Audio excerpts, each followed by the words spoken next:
और तभी दूसरी तरफ लाइट बोलता है तो अब असली खेल शुरू होने वाला है। अब ये एक ऐसा क्रिमिनल है जिसने कल ही एक बैंक को लूटने की कोशिश की थी और वहाँ पर कुछ लोगों पर हमला करके वहाँ से भाग गया। और तभी लाइट एक लड़की को कॉल करता है और हम देखते हैं कि लाइट एक डेट पर आया होता है और वो डिटेक्टिव अभी भी लाइट का पीछा कर रहा होता है। लाइट उसे देखकर काफी खुश होता है, चलो अच्छा है आ गया ये, वरना आज कभी नहीं मेरा वेस्ट हो जाता। रेडियो उससे पूछता है हाँ भी क्या चल रहा है तेरे दिमाग में, करना क्या चाहता तू, कुछ बताएगा भी मुझे। लाइट कहता है कि भाई तेरे को तो पता ही नहीं चाहिए, तेरे सामने तो लिखा था मैंने सब कुछ उस डेथ नोट में। और अब इसके बाद लाइट उस लड़की से मिलता है और वो दोनों एक बस के ऊपर चढ़ जाते हैं और उस बस के अंदर वो डिटेक्टिव भी वहाँ पर आ जाता है और उन दोनों के पीछे वाली सीट पर आकर बैठ जाता है। लाइट उस लड़की से रैंडमली कुछ बातें कर रहा होता है और तभी थोड़ी आगे चलकर वो क्रिमिनल जिसे हमने भी पहले देखा था वो उस बस के अंदर चढ़ जाता है और बस को हाईजैक करने की कोशिश करता है। और वो क्रिमिनल बोलता है अगर किसी ने भी हिलने की कोशिश की तो मैं उसे मार डालूंगा। और ड्राइवर गाड़ी रोक, जल्दी से स्पेस लैंड पर कॉल करके बोल उन्हें तुम्हारी बस हाईजैक हो चुकी है और कम से कम भी 1 करोड़ रुपए किसी लड़की के हाथ में यहाँ पर भेजो मुझे, वरना मैं सबको मार डालूंगा। अब इसके बाद लाइट एक नोट के ऊपर कुछ लिखता है और यूरी को उस नोट के थ्रू बताता है कि जैसे ही मुझे मौका मिलेगा मैं उस क्रिमिनल को धक्का देकर उसकी पिस्टल को छीन लूंगा। लेकिन पीछे वो जो डिटेक्टिव बैठा होता है वो कहता है नहीं ये खतरनाक है, अगर ऐसा कुछ होगा तो मैं संभाल लूंगा, चिंता मत करो। और हाँ तुम्हें लिख के देने की जरूरत नहीं है, वो काफी दूर है हमसे, वो हमें नहीं सुन सकता। और तभी लाइट उस डेथ नोट के ऊपर कुछ लिखता है और उसे अपनी जेब के अंदर डाल लेता है। और तभी लाइट गुस्से से उस डिटेक्टिव को बोलता है तुम्हारे पास क्या सबूत है कि तुम उस बंदे के साथ नहीं हो। और तभी यूरी कहती है ये क्या बोल रहे तुम। और तभी लाइट बोलता है अरे हाँ मैंने बहुत देखे हैं इसके जैसे, एक बंदा बस को हाईजैक करता है और दूसरा बंदा पीछे बैठा हुआ ऐसे दिखाता है जैसे वो अकेला है, लेकिन उसका एक और साथी पीछे बैठा होता है ताकि अगर कुछ गड़बड़ हो तो वो संभाल ले। और तभी यूरी डरने लग जाती है और वो डिटेक्टिव सोचता है कि ये तो एक लड़का है यार, लाइट तो कोई कीड़ा वगैरह नहीं है, ये तो एक नॉर्मल लड़का है। और तभी वो डिटेक्टिव लाइट को अपना आइडेंटिटी कार्ड दिखा देता है FBI वाला, उसकी आइडेंटिटी को कंफर्म करने के लिए कि वो उस हाईजैकर के साथ नहीं है और FBI का एक ऑफिसर है। और लाइट उस ID कार्ड को देखकर समझ जाता है कि FBI का यूज कर रहा है जापानीज पुलिस के साथ मिलकर कीड़ा को पकड़ने के लिए। और उस डिटेक्टिव का नाम होता है रे पेम्बर और लाइट उसका नाम जानकर बहुत ज्यादा खुश हो जाता है और उसका ID कार्ड देते हुए बोलता है ठीक है मुझे तुम पर भरोसा है, लेकिन एक बात बताओगे एक FBI एजेंट इस बस में क्या कर रहा है, तुम्हारे पास गन तो होगी ना, अगर कुछ भी होगे तो संभाल लोगे तुम। और तभी रे पेम्बर समझ आता है कि ये वही बंदा है जिसने 2 दिन पहले एक बैंक लूटने की कोशिश की थी और 3 सिविलियंस को मारकर वहाँ से भाग गया था। अब लाइट अपनी जेब में से हाथ बाहर निकालता है और वही नोट उसकी जेब में से बाहर निकलकर गिर जाता है और वो क्रिमिनल उसे देख लेता है और उसे कहता है ओ भाई क्या कर रहा है ये, नोट्स पास कर रहा है तू। वो क्रिमिनल पास आता है और उस नोट को देखता है और वो देखता है कि उसके ऊपर डेट प्लान्स लिखे होते हैं, हग डे, रोज डे, इन सब की डेट्स लिखी होती है, वही निब्बा निब्बी वाले काम। और उस नोट को उसे देकर वहाँ से चला जाता है। अब जैसे ही बस एक टनल में से निकलती है तो वो क्रिमिनल देखता है कि उसके पीछे एक परछाई सी है और उसे देखकर बुरी तरह से डर जाता है और कहता है तू कौन है, कौन है तुम, यहाँ पर कैसे तुम। पहले तो रे पेम्बर को लगता है कि वो उसे ही कह रहा है, लेकिन असली में वो क्रिमिनल रियोक को देख पा रहा होता है और रियोक भी कंफ्यूज हो जाता है तुम मुझे देख सकते हो क्या। और क्रिमिनल बहुत ज्यादा डरा होता है उसे देखकर और कहता है आगे है ना तू, शूट कर दूंगा तेरे को, वहीं पे रख तुम तो एक मॉन्स्टर हो। और जैसे ही रे देखता है कि वो क्रिमिनल उस पर शूट करने वाला होता है तो वो सभी लोगों को अपना सिर छुपाने के लिए नीचे बैठने के लिए कहता है। और तभी रियोक समझ जाता है कि वो जो नोट अभी गिरा था लाइट की पॉकेट में से वो एक डेथ नोट का नोट था और अभी जब उस क्रिमिनल ने उस नोट को पकड़ा था इसकी वजह से अब वो क्रिमिनल रियोक को देख पा रहा है। और अब जैसे ही रियोक उस क्रिमिनल के पास जाता है तो वो क्रिमिनल अपनी सारी की सारी गोलियां रियोक के अंदर भर देता है और अपनी बंदूक खाली कर देता है। और तभी रे पेम्बर वहाँ पर आता है और उस क्रिमिनल को पकड़ने की कोशिश करता है, लेकिन तभी वो क्रिमिनल बस रुकवा देता है और बस से नीचे कूद जाता है। और जैसे ही वो उस बस से नीचे आता है तो एक गाड़ी वहाँ पर आती है और उस क्रिमिनल को ठोक देती है, जिसकी वजह से वो क्रिमिनल वहीं पर मर जाता है। और ये सब देखकर रे बहुत ही ज्यादा शॉक हो जाता है। और तभी बस के अंदर लाइट बोलता है 11:45 बिल्कुल एक्सैक्ट। और अब इसके बाद हम एक फ्लैशबैक देखते हैं और हम देखते हैं कि उसने अपनी डेथ नोटबुक में लिखा होता है उस क्रिमिनल का नाम और तो और उसने ये भी लिखा होता है कि वो 11:55 पर एक बस पकड़ेगा और बस पर चढ़ने के बाद उस बस को हाईजैक करने की कोशिश करेगा और उसके पास एक गन भी होगी। लेकिन थोड़े समय बाद ही वो अपने पीछे एक मॉन्स्टर को देखेगा जो कि रियोक है और इस पर गोली चला के अपनी पूरी बंदूक को खाली कर देगा और इसके बाद वो बस से उतरकर भागने की कोशिश करेगा। लेकिन तभी एक गाड़ी से उसका एक्सीडेंट हो जाए ठीक 11:45 पर और वो मर जाएगा। और अब लाइट समझ जाता है ये डेथ नोट कभी भी नहीं चुकती, ये एकदम एक्यूरेट रिजल्ट्स देती है और जैसा उसने लिखा था बिल्कुल वैसा ही हुआ उस क्रिमिनल के साथ। और अब इसके बाद तुम्हारी बारी है रे पेम्बर। अब 20 दिसंबर सुबह 11:50 पर हम उस क्रिमिनल को देखते हैं जिसकी डेथ हो चुकी थी और पुलिस और एम्बुलेंस वहाँ पर पहुंच चुकी है। और रे पेम्बर बहुत ही ज्यादा शॉक में होता है। अब रे लाइट के पास जाता है और उसे कहता है कि भाई प्लीज किसी को बताना मत कि मैं यहाँ पर मौजूद था, क्योंकि वो एक सीक्रेट मिशन पर था यहाँ पे। और लाइट भी उसे कहता है हाँ ठीक है भाई मैं किसी को नहीं बताऊंगा। अब रे वहाँ से चला जाता है और लाइट अपने मन में सोचता है मैं भी नहीं चाहता कि पुलिस को या मेरे डैड को पता चले कि तुम मुझसे मिले थे, वरना सारा शक मुझ पर जाएगा और पुलिस इस एक्सीडेंट को एक नॉर्मल एक्सीडेंट ही देखेगी। अब लाइट अपने घर जाता है और रियोक उससे पूछता है हाँ भाई अब क्या प्लान है तेरे, अब क्या करने वाला है, उस डिटेक्टिव को मारने वाले हो तुम। लेकिन लाइट उसे कहता है नहीं अभी नहीं, उसे एक हफ्ते बाद, क्योंकि तब तक वो बंदा किसी और को भी इन्वेस्टिगेट कर चुका होगा। अगर मैं अभी उसे मार दूंगा तो सारा शक मेरे ऊपर आएगा। तब तक मैं इसके साथ थोड़ा खेल लेता हूँ। और तभी एल का वो पार्टनर उसे बताता है कि एक और विक्टिम मर चुका है और उसने वहाँ पर एक मैसेज छोड़ा है जो कि होता है गॉड ऑफ डेथ शिनिगामी। और अब एल उन रिपोर्ट्स को एनालाइज करता है और देखता है कि पहले लेटर में लिखा होता है कि एल क्या तुम्हें पता है, और दूसरे लेटर में लिखा होता है शिनिगामी। और एल सोचता है ये मुझे क्या बताना चाहता है कि शिनिगामी सच में होते हैं। अब उस एक्सीडेंट के एक हफ्ते बाद हम लोग देखते हैं और लाइट वहाँ पर खड़ा होता है और रियूक से कहता है कि इतने दिन से जो हम एक्सपेरिमेंट्स कर रहे थे वो अब काम आने वाले हमारे। मैंने एक चीज नोटिस किया, जैसे कि तुम जानते हो कि किसी के नाम लिखने के बाद ही हम उसकी एक्सीडेंटल डेथ या उसकी डिटेल्स के बारे में लिख सकते, लेकिन अगर हम डेथ नोट में पहले से ये सारी चीजें लिख दें तो हमें सिर्फ नाम लिखने की जरूरत है उसके बाद, और उसके बाद वो चीज हो जाएगी। और रियूक ये देखकर काफी हैरान होता है क्योंकि ये चीज तो उसे भी नहीं पता थी। और तभी हमें रे पेनबर को देखते हैं जो कि लाइट का पीछा करने निकल पड़ता है और लाइट उसके पीछे पीछे चलने लगता है और कहता है रे पेनबर अगर तुम पीछे मुड़े तो मैं तुम्हें मार दूंगा,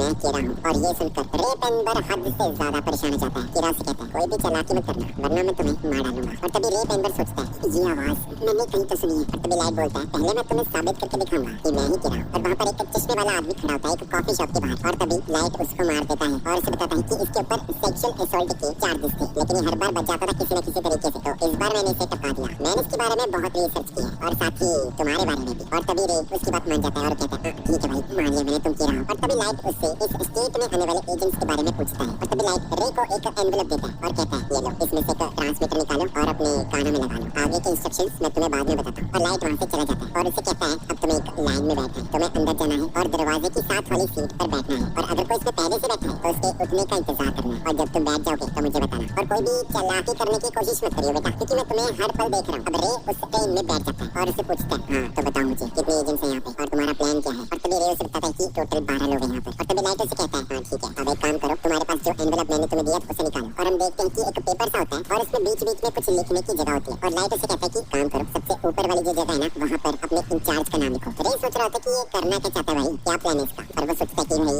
मुझे इसकी बात माननी होगी वरना ये पता नहीं क्या कर देगा, पागल इंसान है। और लाइट उसे बोलता है अब अपना लैपटॉप ऑन करो, तुम्हें तुम्हारा सुपीरियर सारे एजेंट्स की इंफॉर्मेशन भेज देगा और उसमें उन सभी एजेंट्स के नाम और फेसेस होंगे। और तभी रे पेनबर ये देखकर शॉक हो जाता है कि उसमें सभी एजेंट्स के नाम और उनकी आइडेंटिटी कार्ड थे। रे पेनबर हद से ज्यादा परेशान हो जाता है ये ऐसे कैसे भेज सकता है मुझे, ये कैसे हो रहा है। और लाइट उसे बोलता है ठीक है इनके चेहरे देखो और एक एक करके इन सभी के नाम लिखो उस नोट पर। और वो सबके नाम लिख देता है चुपचाप और उसे कुछ समझ नहीं आ रहा था ये करना क्या चाह रहा भाई, क्या कर रहा है बंदा। और लाइट बोलता है ठीक है अब उन सारी चीजों को उसी एनवेलप में वापस डाल दो और अपने ऊपर मौजूद उस रैक पर रख दो, और ध्यान रखना उस एनवेलप को कोई देखना नहीं, और थोड़ी देर बाद ट्रेन से बाहर निकल जाना। रे सोच रहा था कि ये आवाज मैंने कहीं सुनी हुई है पर मुझे याद क्यों नहीं आ रहा भाई कहाँ सुनी है मैंने ये आवाज। और तभी शाम के 4:41 पर रे उस ट्रेन से बाहर निकल जाता है और बाहर निकलते ही उसे हार्ट अटैक आ जाता है और वो नीचे गिर जाता है और ट्रेन बंद होने लगती है। और वो पीछे मुड़कर देखता है कि वहाँ पर लाइट खड़ा होता है और उसने उस एनवेलप को उठा लिया होता है। और लाइट उसे कहता है गुड बाय मेरे दोस्त, बहुत ही जल्द नर्क में मिलेंगे। और रे पेनबर मर जाता है और हमें पता चलता है कि रे पेनबर ने वो सारे एजेंट्स के नाम जो लिखे थे उसने वो डेथ नोट के ऊपर लिखे थे और उसे पता भी नहीं था कि वो अपने ही दोस्त को अपने ही हाथों से मारने लगा हुआ है। और जो उसका इंचार्ज था उसके लिए उसने लिखा था कि वो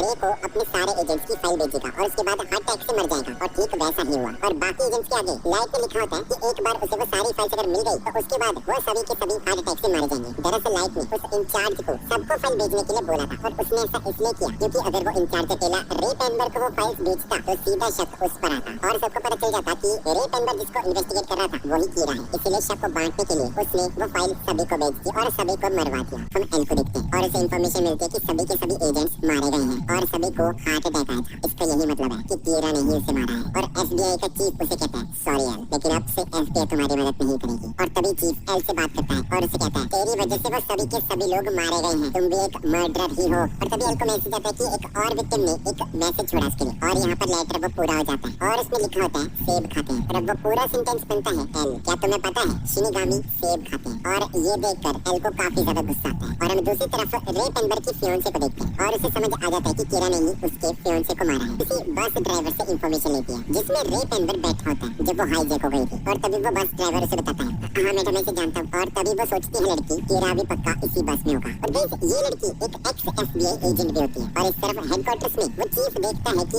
सिर्फ 5 ही ऑफिसर्स बचते हैं उस ऑफिस में और चीफ उन सभी को थैंक यू कहता है और कहता है तुम लोग सबसे ज्यादा बहादुर हो, मैं तुम्हें दिल से सैल्यूट करता हूँ। और उसमें से एक ऑफिसर बोलता है कि अबे ओ एल तेरे एल लगा दूंगा, चल चेहरा दिखा अपना, लैपटॉप के पीछे छुपे रहते हो, सामने आ तू। और तभी वो चीफ भी बोलता एल अगर तुम हमारे साथ काम करना चाहते हो तो तुम्हें हमसे मिलना होगा यहाँ पर आके। एल बोलता है ठीक है। एल इसी मोमेंट का इंतजार कर रहा था जब उसके पास कुछ ऐसे ऑफिसर्स हों जिस पर वो भरोसा कर सकता है। और उस होटल के अंदर एल उन सभी के आने का वेट कर रहा होता है। और हम देखते हैं कि चीफ एल के रूम के बाहर आ जाते हैं और दरवाजा नॉक करते हैं। और तभी वो सभी ऑफिसर्स एल को देखते हैं और उसे देखकर वो बहुत ज्यादा शॉक हो जाते हैं। ये एल, ये नहाता हुआ नहीं क्या? और वो सभी लोग अपने अपने नाम बताते हैं उसे। और तभी एल एक नकली गन बनाकर उनकी तरफ पॉइंट करता है। ऑफिसर्स, अगर मैं अभी कीड़ा होता ना तो तुम सब लोग मर चुके होते। तुम्हें पता है ना कि उसे सिर्फ एक नाम और एक चेहरा चाहिए किसी को भी मारने के लिए, तो अपने नाम वगैरह थोड़े संभल के बताया करो। अब एल उन्हें कहते कि भाई अपने फोन वगैरह स्विच ऑफ करो और अंदर आके बैठ जाओ चलो। और तभी एक ऑफिसर बोलता है कि क्या भाई, क्या मेरी बंदे के मैसेज आते हैं, मैं नहीं कर रहा था, मैं नहीं दे रहा फोन। और वो सभी लोग अपने अपने सेल फोन वहाँ पर रख देते हैं। एल उन्हें बताता है कि हम मास मीडिया को अपने बेनिफिट के लिए यूज कर सकते हैं। हम कुछ एक ऐसी न्यूज बता सकते हैं कि जो 12 FBI एजेंट्स मारे गए हैं, उसकी वजह से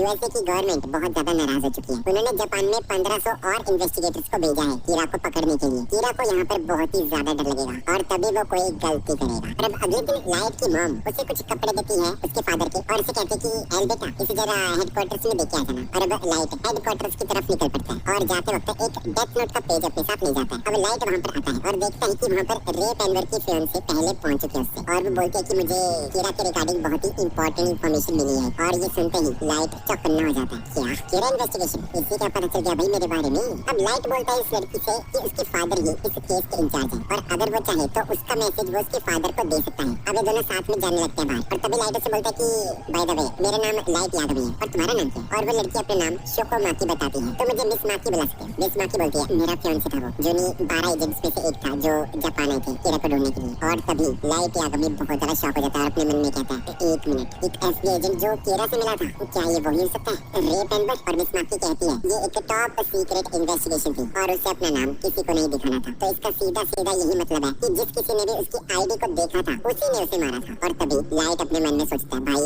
बच गए भैया, तो सही में बच गए भाई। अगर इस बंदी ने बता दी होती ये चीज पुलिस को तो अभी तक सब कुछ खत्म हो चुका होता। अब वो दोनों आगे की तरफ चलने लगते हैं और लाइट अपने मन में सोच रहा था भाई इसको सब पता है भाई मेरे बारे में, मुझे इसे खत्म करना होगा। और तभी लाइट अपने जेब में से डेथ नोट का पेज निकालता है और वो कहता है वो डेट बताओगे जिस दिन वो बस हाईजैक हुई थी? तो मिस माकी कहती है हाँ December 20। और हम लाइट के नोट में देखते हैं कि उसमें लिखा होता है शोको माकी, सुसाइड डेट 1 जनवरी 2007। शोको माकी एक ऐसी तरह से सुसाइड करेगी जिससे उसकी बॉडी भी किसी को ना मिले। अगर ये मर भी गई तो लोगों को लगेगा कि इसके फियांसे के मरने की वजह से इसने सुसाइड कर लिया। लेकिन तभी पीछे से रियो कंटिन्यूअसली हंस रहा था उस पर और लाइट सोच रहा था कि भाई क्या हो गया इसे, पागल वागल हो गए, सिर्फ 10 सेकंड बचे हैं, चलो मर भी जाओ जल्दी। और जैसे ही 40 सेकंड पूरे होते हैं तो सोचता है कि भाई 40 सेकंड तो हो गए, ये मरी क्यों नहीं अभी तक, आखिर चल क्या रहा है, ये तो बहुत अजीब है भाई, ये काम क्यों नहीं कर रहा। और तभी रियो को पीछे से कंटिन्यूअसली बेबी हंस रहा होता है। और तभी लाइट को रियलाइज होता है कि जब मैं मिस माकी से उसका नाम पूछ रहा था तब भी हंस रहा था, जब भी इसका नाम सामने आता है ये हंस रहा होता है पीछे। इसका मतलब ये है कि ये नकली नाम यूज कर रही है और इस रियो को उसका असली नाम दिखाई दे रहा है क्योंकि इसके पास शिनिगामी आईज है। और दूसरी तरफ एल का वही पार्टनर वहाँ पर आता है और उन सभी को एक नकली बैज और आईडी दे देता है। और एल ने कहता है कि इससे तुम कीड़ा से आसानी से बच पाओगे। और दूसरी तरफ लाइट को ये चीज रियलाइज हो जाती है कि ये बंदी नकली नाम यूज कर रही है क्योंकि